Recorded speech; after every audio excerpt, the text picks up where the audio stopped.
Olá a todos, boa tarde. Segundo dia aqui no stand da FOA, Unifoa, de todo o ecossistema, participando da Expo VR, essa feira multicultural aqui em Volta Redonda. Mais um dia de atividades para a gente aqui nas nossas instituições. E hoje a gente vai continuar a conversa com o professor Max Damas, assessor da presidência da FOA, assessor da presidência do SEMERGE e também membro do Comitê de Diversidade, Criatividade e Inovação da ABMS. E claro, um grande amigo nessa jornada aqui. Max, seja muito bem-vindo. Alex, coisa boa estar contigo aqui. Olá pessoal, olhando para a câmera aqui. Espero que seja proveitosa essa conversa nossa aqui. Excelente, meu amigo. Vamos começar, Max, falando um pouquinho das atividades que você tem desenvolvido na área da educação. Acompanhe sua rede social. Sei que recentemente você está no SEMERGE fazendo um podcast. Conta pra gente um pouco dessa iniciativa. Que conversas você tem gerado também nesses podcasts que você tem gravado? Opa, Alex, muito legal falar sobre isso. Principalmente para você que, além de ser um educador, é uma pessoa da comunicação, né? E você sabe que a comunicação é essencial para qualquer evento que a gente faça na vida, seja um evento educacional, seja um evento da área médica, seja um evento de qualquer setor, nós precisamos do setor da comunicação. E a gente pensou no podcast, contar um pouquinho antes do podcast, né? O SEMERGE é o sindicato patronal do estado do Rio de Janeiro em relação às mantenedoras do ensino superior particular. E o ano passado assumiu uma nova diretoria, em que a Cláudia Romano é a presidente do SEMERGE, e o nosso presidente da Fundação Oswaldo Aranha, Dr. Eduardo Prado, é o vice-presidente executivo do SEMERGE, né? Temos mais um outro conjunto de profissionais que são do corpo diretivo do SEMERGE, e uma das questões que nós pensamos em relação ao novo SEMERGE, para esses 3 próximos anos, na verdade agora tem mais 2 anos e meio, é que o sindicato precisa ser visto mais do que patronal apenas, ou seja, tratar sobre acordos sindicais. Mas que ele, como é um sindicato que trata sobre educação, que ele leve conhecimento, né? Ele tem que levar conhecimento para as suas associadas, para as suas mantenedoras que estão conectadas e assim para as suas mantidas. Então, uma das formas que nós pensamos, existem outras, é através do movimento de podcast, que é um movimento que tem tomado corpo no Brasil talvez de uns 7, 8 anos para cá. Nos Estados Unidos já existe há cerca de 15 anos, né? O potencial do podcast levou um tempo no Brasil para entrar na cultura e tem um alcance muito grande, uma facilidade de você poder ouvir, assistir a qualquer lugar, a qualquer momento. Basta ter uma ferramenta, às vezes até gratuita mesmo, para poder assistir. Então é em cima disso que a gente pensou o podcast, que se chama Educação em Movimento. Já gravamos 4 episódios, deve ter mais 6 episódios até o final do ano. Em geral, 1 por mês, trazendo figuras, personalidades da educação do estado do Rio de Janeiro e do Brasil. E além disso também, não somente da educação, mas também de áreas transversais. Então a gente já teve um podcast que a gente trouxe um diretor de inovação de uma grande empresa de inovação e tecnologia, né? Eu fiquei assustado lá, Alex, impressionado. Você tem ideia de quantas vagas de estágio eles verificam a cada 2 meses? 500 vagas, só para a área de tecnologia. Tá? Python, programação, desenvolvimento. Então, assim, é impressionante. E lá, conversando, só para ilustrar, por exemplo, uma situação, né? Parte do processo é feito por IA. Todo trabalhado pelos profissionais. Isso aí vai sair ao ar, esse episódio ainda. E depois tem uma fase humana, mas tem uma fase inicial de triagem, que é todo padronizado pela IA. Então, é uma das frentes. Então, já tivemos, assim, agora recentemente, até nessa última semana, a gente fala que última semana, mas a gente sabe que o podcast ele é atemporal, né? Mas essa última semana que foi o final de julho de 2025, nós tivemos um episódio gravado também com o Eduardo Prado e o Celso Nisquier. E 2 figuras de muita importância na educação. O Eduardo, nosso presidente da Fundação Oswaldo Aranha, vice-presidente do SEMERGE. E o Celso Nisquier, que é membro do Conselho Nacional de Educação, né? E além disso, também um dos vice-presidentes do SEMERGE, vice-presidente lá da ABMS.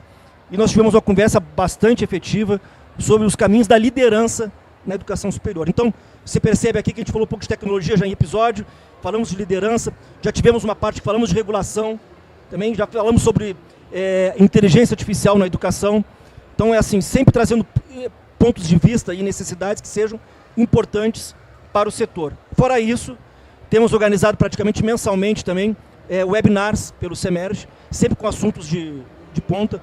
Então, os 2 últimos foram sobre o famoso ENAMED, né, o ENAD da medicina, e tivemos também recentemente sobre o marco regulatório da educação à distância, que é algo que a gente está se dedicando bastante. Então, você percebe aí que a gente tem feito um movimento importante para dar o destaque que merece o SEMERGE, né?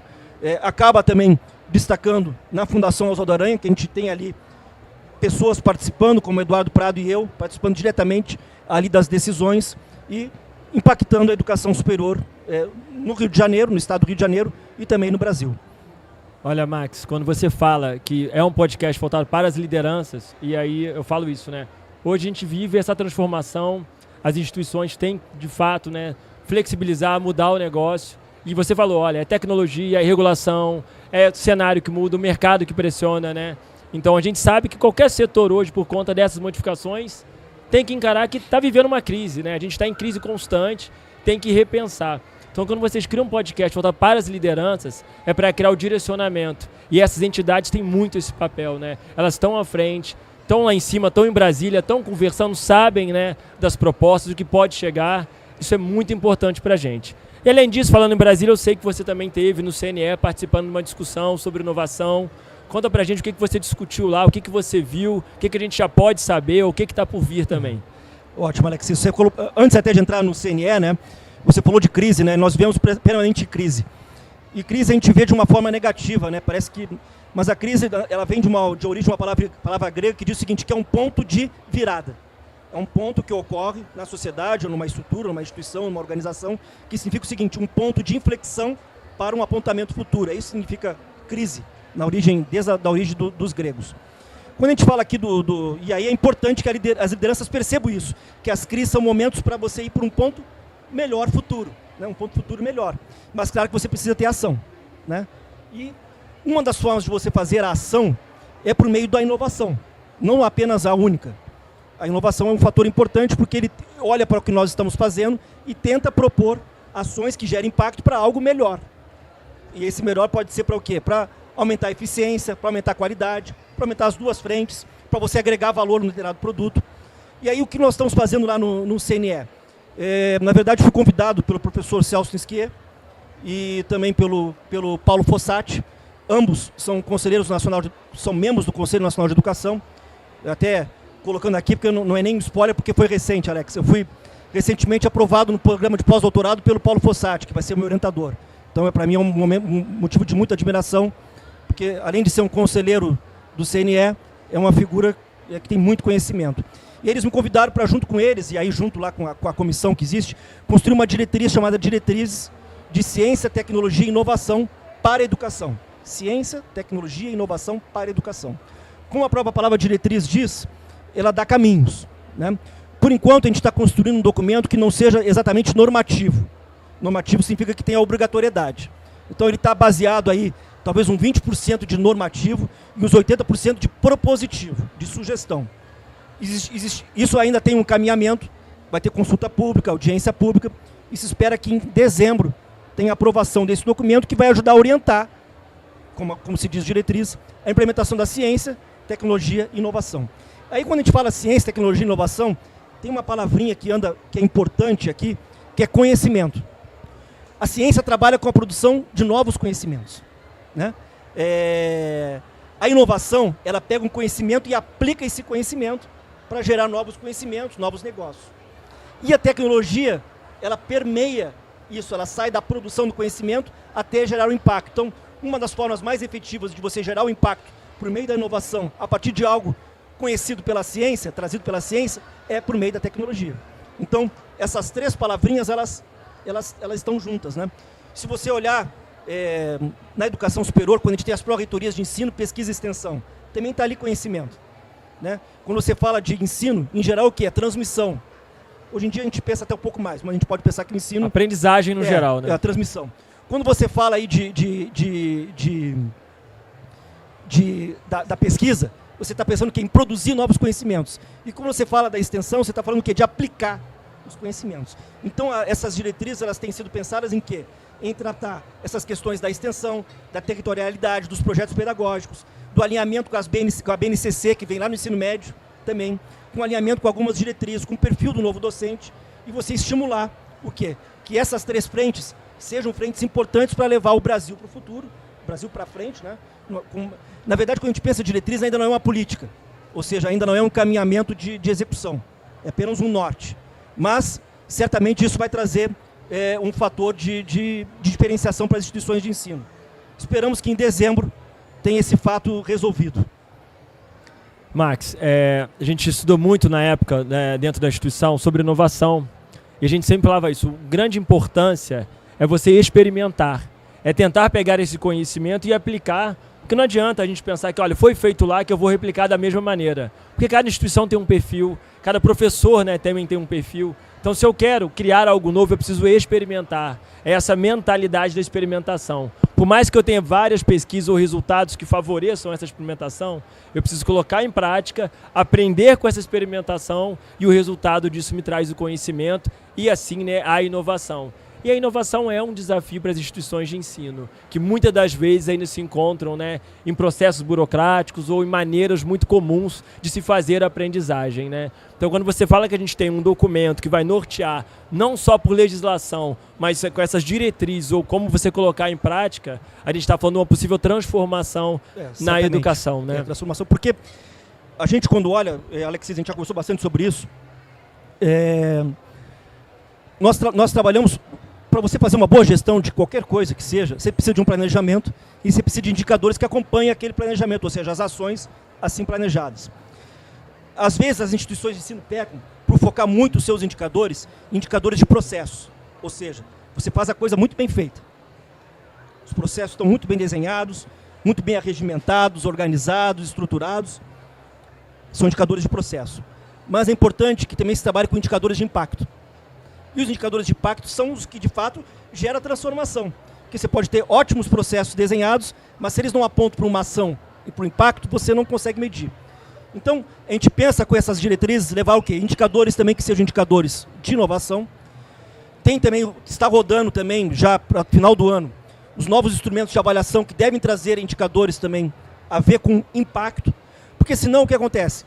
Quando a gente olha para processo, pode ser que todas as instituições de ensino cheguem e digam o quê? Todo mundo chegou no mesmo nível, todo mundo está entendendo como é que é o processo. Mas como está transformando o processo em algo que, de fato, impacte, né? Então, é importante que a gente pense nos indicadores que sejam indicadores de inovação. Tá? Às vezes, algumas pessoas não gostam muito de falar de inovação, então não precisa falar de inovação, pensa em impacto, que é a finalidade de uma inovação. Não quer pensar em inovação, mas pensa o que você pode fazer com impacto. Impacto na vida do estudante, impacto social, impacto na saúde. Aí você não vai estar falando a palavra inovação, mas tem que ocorrer uma inovação para gerar um impacto, entendeu? Então, porque às vezes tem situações que as pessoas ou são refratárias à palavra inovação, ou por não conseguir implementá-las, ficam paradas, travadas. E aí a gente perde, a gente está falando agora há pouco, né? Concorrência, mercado, instabilidade econômica, são momentos que vão surgir cada vez mais na nossa vida, no nosso dia a dia. E a gente pensa sempre na inovação como algo no futuro. E essa discussão, né, de fazer o processo muito bem feito é o ser eficiente. Mas o que a gente espera das instituições é o que? A eficácia, é o resultado. Sim, sim. Não só planejar o melhor processo, mas fazer com que no final eu transforme a sociedade e também faça, né, um processo de aprendizagem com o aluno de maneira inovadora, que também são os desafios do próprio processo de aprendizagem, né? É não separar o mercado, nem a sociedade, é todo mundo trabalhando em conjunto e cada um com seu objetivo de maneira geral, né? Perfeito, Alex. Tem um fator importante, algo importante que está aqui nesse meio, que é o professor, né? Então, assim, é essencial que exista o professor. Então, tem até um outro... Agora, recentemente, devo entrar também na ajuda, lá no CNE, junto com o professor Celso Nisquier também, a convite, de trabalhar diretrizes em relação à inteligência artificial na educação. Já está sendo trabalhado, mas devo contribuir também em parte ali. Então, uma das frentes que se traz já em relação à IA, que os professores precisam ter a IA como se fosse um assistente seu. A gente não tem a figura do professor assistente, não estou dizendo assistente... o normativo lá em relação ao contrato de trabalho. Estou dizendo o assistente de um professor titular. Um parceiro contínuo ali na aprendizagem, na experiência. A IA tem que ser esse cara. Ele tem que estar ali permanentemente. Porque ele vai sempre o quê? Ele vai ter uma rapidez maior para apontar possibilidades de caminho. Mas quem vai construir o caminho é o professor. O professor junto com a interação com seus estudantes, que se dá pelo ensino e aprender. É como se o aluno tivesse um professor. Toda vez que ele quisesse aprender algo, ele teria um tutor, um mediador, um professor. E claro, né, o professor continua sendo essa figura que vai orientar, liderar, inclusive em valores mais humanos, não é isso? Valores como ética, né, e tudo. Acho que isso é papel central de pessoas ensinando essas pessoas, né? Essa é uma discussão muito boa. Eu estava conversando agora ontem, quando eu digo aqui, é dia 31 de julho, 1º de agosto, né? 1º de agosto de 2025, com o professor Walter, né, que é membro do Conselho Curador aqui. E ele é um estudioso, com seus quase 80 anos, um estudioso de IA. Uma curiosidade danada. Ele foi recentemente num congresso médico e fizeram o seguinte teste. Você fazer uma anamnese fazer um diagnóstico. Aí, e testar como o paciente avalia. O diagnóstico gerado diretamente por uma máquina, 30% de satisfação. Não, gerado diretamente por um ser humano, 30% de satisfação. Pela máquina, 70% de satisfação, ou seja, o paciente não sabe quem deu o diagnóstico. Veio do médico, 30%. Veio da máquina, 70%. Poxa, aí, vindo da relação médico e IA, 100%. E o paciente... Então, entendeu? A precisão que o diagnóstico deu, primeiro, segundo nível de diagnóstico, o paciente se satisfez mais com a resposta da IA do que do médico. Mas quando juntou os dois, é invencível. Entendeu? Então é potencializar o médico, né? Não é o médico ou a IA, mas é como o médico utiliza esse recurso e, de novo, contextualizar, né? A IA é um suporte, é uma ferramenta de grande valia, mas que vem o quê? Ampliar, potencializar aquilo que a gente já faz no humano. E porque né? O médico, Alexis, como você colocou, ele vai trazer o quê? À frente da emoção, do contexto, do ambiente onde está aquele paciente. Ele vai fazer conexões que a máquina não consegue perceber. Ele vai ter um grau de empatia naquela relação. Né? Ele vai ter um olho no olho, que vai trazer algo diferente. Uma informação que se dá no olho por olho, olho com olho, não é medida pela máquina. O que é percebido aqui no contato de 2 pares de olhos, não é percebido pela máquina. Isso é o que traz, na relação paciente-médico, por exemplo, a diferença. E a mesma coisa, só fazendo um paralelo, também vai para quando se pensa professor e estudante. A gente sabe que quando o estudante se sente motivado pelo professor, não por uma máquina, que ele percebe, que o professor percebe que o estudante tem a sua individualidade, a sua forma de aprender que é única, e que vive num contexto que tem um histórico, o professor olha nos olhos e percebe isso, o estudante ele aprende muito mais rápido e muito melhor. Né? Então, claramente, quando fizer esse experimento também na relação, a grosso modo aqui, né, professor e estudante colocando a IA, você vai ver que o estudante vai aprovar em 100% quando tiver essa associação de professor com a inteligência artificial. Cara, que discussão incrível, né? E fantástico pensar que estamos perto de fazer esses pontos de virada com a IA, né? E Max, eu vejo muito no seu LinkedIn e também no Instagram os artigos que você escreve. E aí, conta pra gente qual foi um dos que você gosta, mais recente que você escreveu. Poxa. A gente teve uma discussão já do livro há um tempo atrás, mas eu sei que você continua escrevendo, continua publicando. O que você pode trazer pra gente dessas últimas escritas, tá? Em 1 ano e meio, mais ou menos, acho que são cerca de 50 artigos. O último foi até, previsão no último. O último foi uma brincadeira que surgiu de uma questão de uma conversa sobre Jack Sparrow. Jack Sparrow é o famoso pirata... do Piratas do Caribe, né? Johnny Depp. E ele tem uma bússola muito doida, que a gente pescador, que ela nunca aponta para o que seria o norte magnético, né? Mas ela aponta para o quê? Para o norte, que é para onde a emoção está apontando, para onde tem coração ali, né? Então eu gostei de escrever ele porque deu essa reflexão que a gente, quando tomar as nossas decisões, a gente falou aqui de indicadores, de números, mas é preciso ter também o quê? Para onde o teu coração bate mais forte, até dentro da organização. Porque ali é onde você vai mobilizar o teu recurso de energia, teu recurso de saúde, teu recurso espiritual, teu recurso de conhecimento, uma força maior. Né? Então, a bússola do Jack Sparrow é uma bússola interessante, essa metáfora. E eu acho que está encerrando aqui para a gente o tempo. Meu amigo, queria te agradecer a participação, a conversa, mais uma de nossas conversas. E também dizer que a gente vai dar sequência com o professor Max, entrevistando algumas pessoas. Agora a gente recebe, né, o presidente da Fundação Oswaldo Aranha, o Dr. Eduardo Prado, para conversar. Na sequência, o professor Dario e outras pessoas também que vão estar aqui com a gente. Max, agradeço a participação. Excelente estar com você aqui nesse dia da Expo VR, aqui no stand de Unifoa. A gente continua conversando, meu amigo. Um forte abraço. Valeu, Alex. Obrigado. Um abraço a todos. Valeu, pessoal.